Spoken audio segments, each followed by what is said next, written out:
Lukman Hakim. Saya dengar sendi ni daripada ayah saya sendiri. Yang mana dia dah guna sendi ni dalam 5 botol untuk dia punya osteoarthritis. Jadi bila selepas diguna tu hasilnya memang positif lah. Dia dah hilang osteoarthritis tu. Jadi sekarang ni saya pun mungkin masalah genetik kan. Jadi terkena pada saya. So saya pun rasa saya kena cubalah sendi ni sama.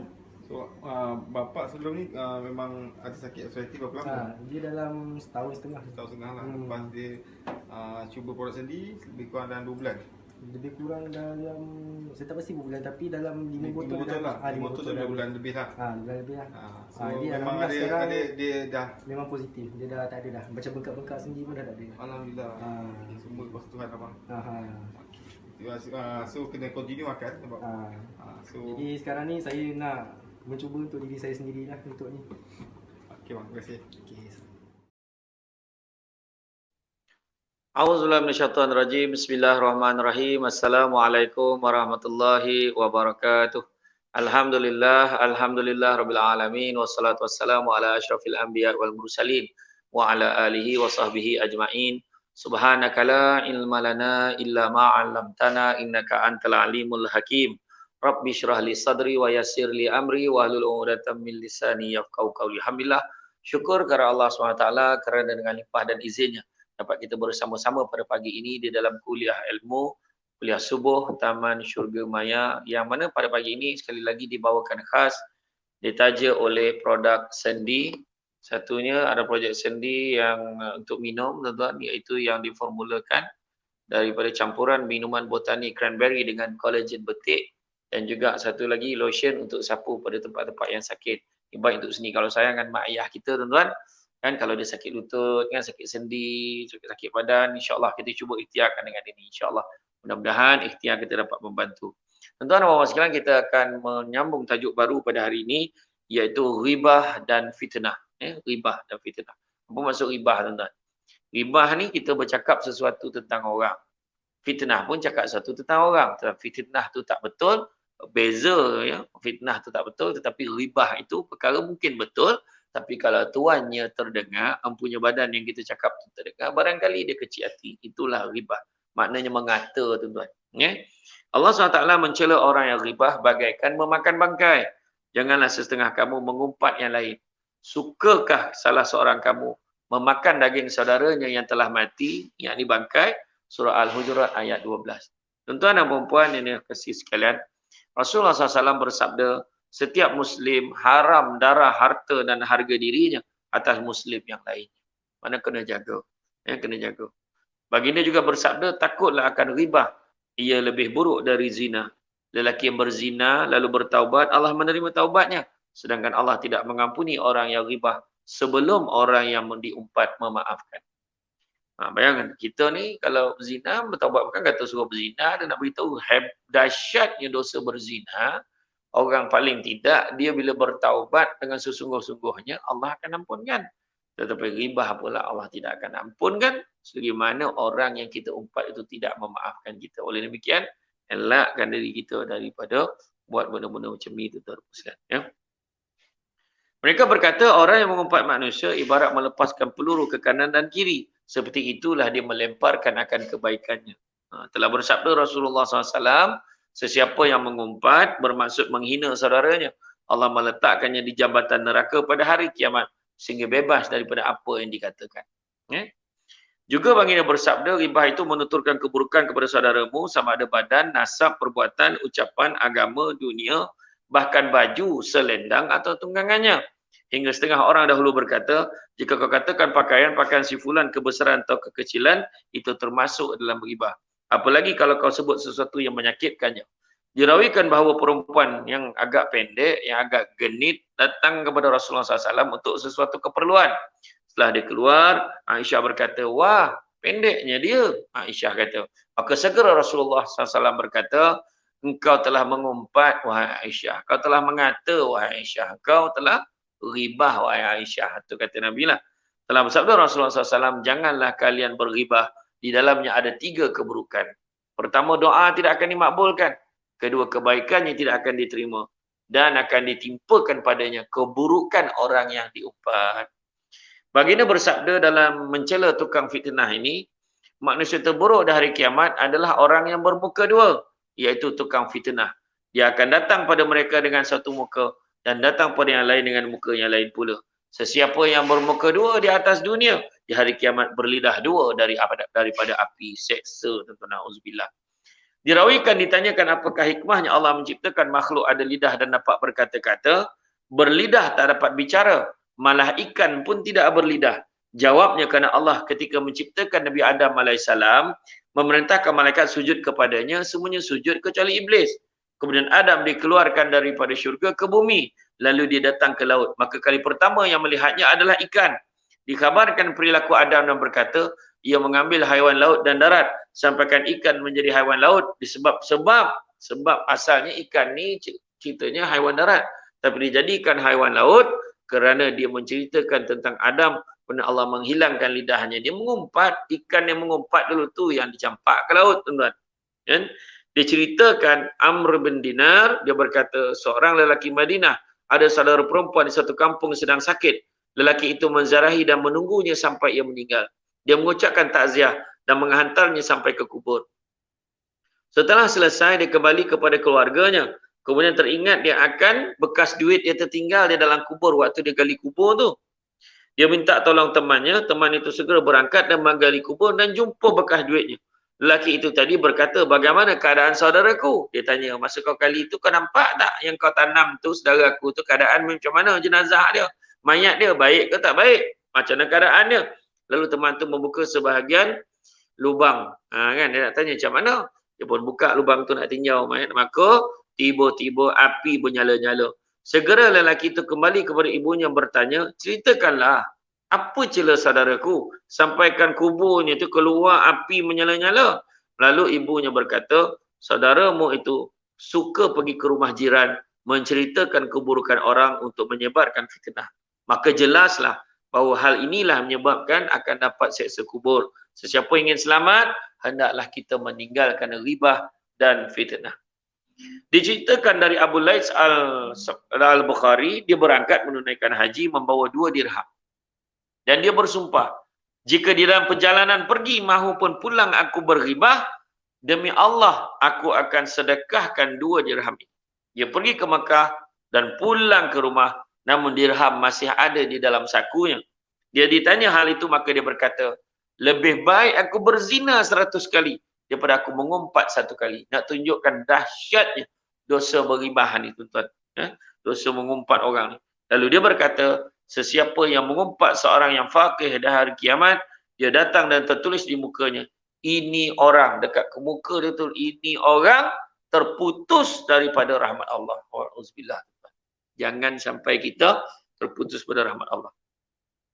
Dari Anas bin Malik radhiyallahu anhu, dia berkata, telah bersabda Rasulullah sallallahu alaihi wasallam, ketika Isra aku melalui satu kaum melukai muka dan kukunya serta memakan bangkai. Maka aku bertanya, siapakah mereka wahai Jibril? Maka dia berkata, itulah orang-orang yang memakan daging orang lain di atas dunia. Maka Asar radhiyallahu anhu berkata, demi Allah, ghibah itu lebih cepat meruntuhkan agama seseorang mukmin daripada pemakan jasad. Abu Hurairah radhiyallahu anhu berkata, kau lihat pelupuk mata saudaramu, namun tidak melihat pelupuk di mata sendiri. Sibuk tanya mata orang tu teruk, mata sendiri pun tak tengok. Kata terlupa, tuan-tuan. Maknanya sibuk tengok keburukan orang, keburukan sendiri pun ada, tapi kita tak pernah sedar, tuan-tuan. Dirawikan bahawa Salman pergi bersama Abu Bakar dan Umar. Dia masak untuk mereka, mereka turun di satu tempat, namun rupanya makanan itu tidak berkenan di hati mereka. Mereka perintahkan dia pergi pada Nabi SAW, namun tidak ketemu, lalu kembali kepada mereka. Mereka berkata, jika saja dia pergi ke sumur, keringlah airnya. Kemudian turunlah ayat, janganlah setengah kamu mengumpat yang lain. Sukakah salah seorang kamu memakan daging saudaranya yang telah mati bangkai? Tuan-tuan sekalian. Maknanya jangan, kalau kita punyalah cerita kebaikan dan keburukan orang, ibarat macam pergi ke perigi kering air, tuan-tuan. Sebab segala air yang datangkan kebaikan ni habis, tak ada gunanya. Kita dah kumpul kebaikan, jadi kering. Sebab apa? Kebaikan-kebaikan kita itu terhapus pergi kepada orang yang kita umpat, tuan-tuan sekalian. Dari Abu Hurairah radhiyallahu anhu, dia berkata, telah bersabda Rasulullah sallallahu alaihi wasallam, siapa makan daging saudaranya di dunia, kepadanya diberikan dagingnya di hari kiamat dan dikatakan, makanlah bangkai itu, sesungguhnya engkau telah memakannya sewaktu kamu hidup. Kemudian dia memakannya. Lalu Nabi SAW membaca firman Allah, sukakah salah seorang kamu memakan daging saudaranya yang telah mati? Yakni bangkai. Dirawikan dari Jabir bin Abdullah Al-Ansari radhiyallahu anhu, angin ribah itu adalah menghembus di zaman Rasulullah SAW, tapi sedikit. Kini banyaklah ribah dan meluas baunya hingga sulit dibezakan. Dulu ada ribah tu tapi tak banyak.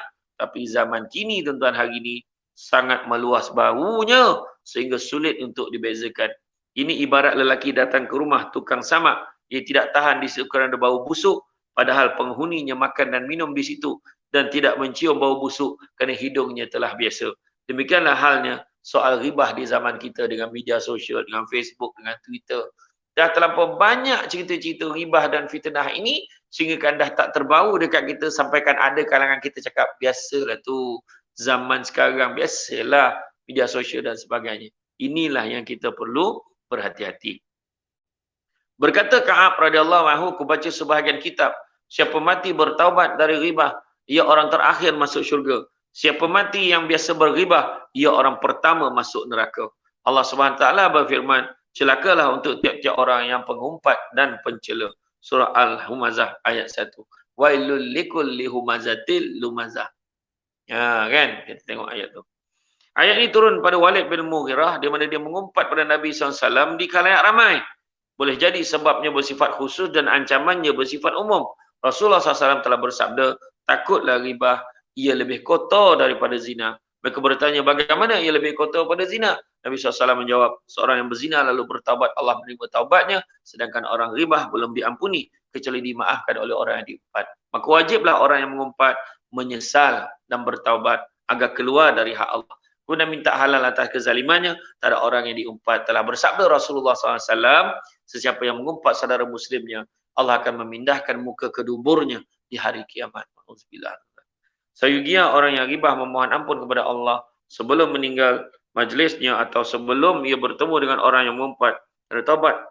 Kerana tidak akan diterima, dan tidak akan diterima kecuali dia minta halal kepada orang yang diumpat. Demikian pula lah jika dia berzina dengan perempuan yang bersuami hingga dia mendengar maka taubatnya tidak diterima. Sebenarnya ia meminta halal pada si suami tersebut. Adapun meninggalkan solat, zakat, puasa dan haji tidak terhapus dengan taubat, melainkan dengan qada atas sesuatu yang ditinggalkan. Allah jualah yang maha mengetahui. Baiklah tuan-tuan dan puan sekalian, itu saja untuk hari ini. Terima kasih banyak kerana sudi mengikuti kuliah subuh kita pada hari ini di bawah tajuk ribah dan fitnah. Jauhkanlah tuan-tuan dan puan sekalian. Kita ni ada kuasa di tangan kita untuk menaik mesej, untuk berkongsi maklumat dan sebagainya. Kita boleh mesej tentang maklumat-maklumat yang baik. Tak perlu kita mengumpat tentang keburukan orang, berkongsi perkara-perkara yang tidak baik. Contoh yang paling mudah lah tuan-tuan. Baru ni ada orang share kan, sebelum ni orang share pasal da'i, ada orang share pasal selebriti yang ada masalah dengan rumah tangganya. Kita kongsi-kongsikan untuk apa? Dan kita bercakap pula seolah kita tahu semua. Kita cakap begini, begitu, begini. Itulah sebenarnya perangai orang hari ini. Yang mana kita menyebar-nyebarkan. Kita bercakap tu dosa ke tidak? Berdosa tuan-tuan. Tak tahu fakta, tak tahu ujung pangkal, jangan nak cerita. Dan begitu jugalah, kalau baru-baru ni saya terdengar. Ada seorang lelaki ni dengan begitu yakinnya membalun pusat-pusat zakat ni.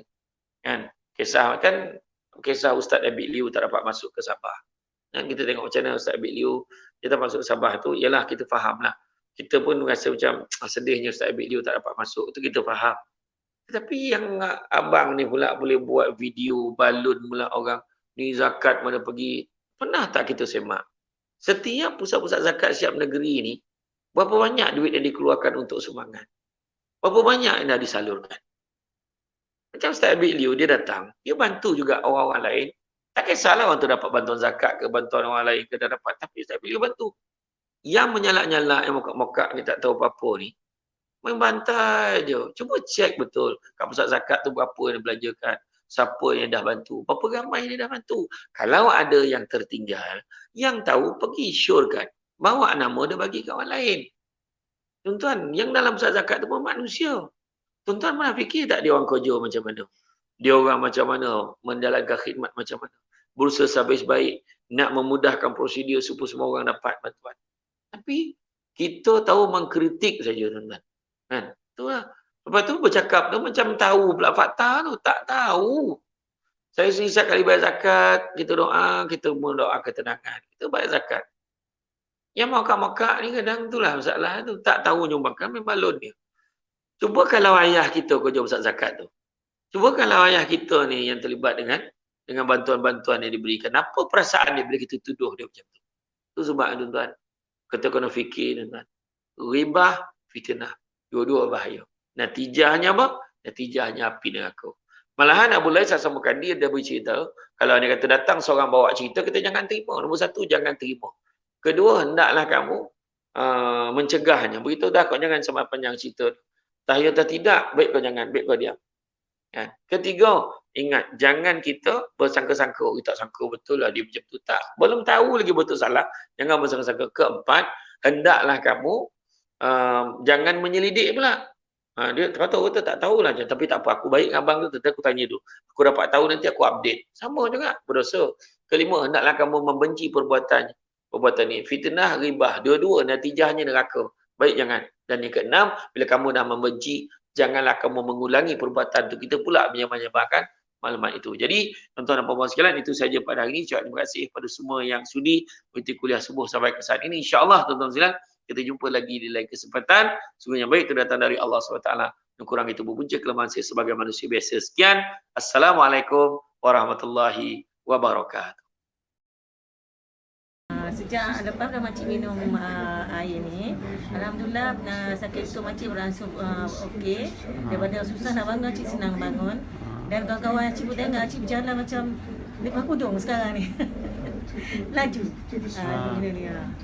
Berapa botol Jadi lah? berkesan lah untuk makcik. Sekarang makcik minum 2 botol. Alhamdulillah. Jadi orang kata itu yang daripada tengok keadaan makcik. Kawan makcik tanya lama, makcik kata tu tengok pada tindak balas pada makcik dulu. Kalau makcik berjaya, bila orang tengok, alhamdulillah makcik dah makin cergas. Makin tak ada lah macam dulu tak angkut jalan. Jalan Tu dia orang nak juga dah gitu. Di sini ya.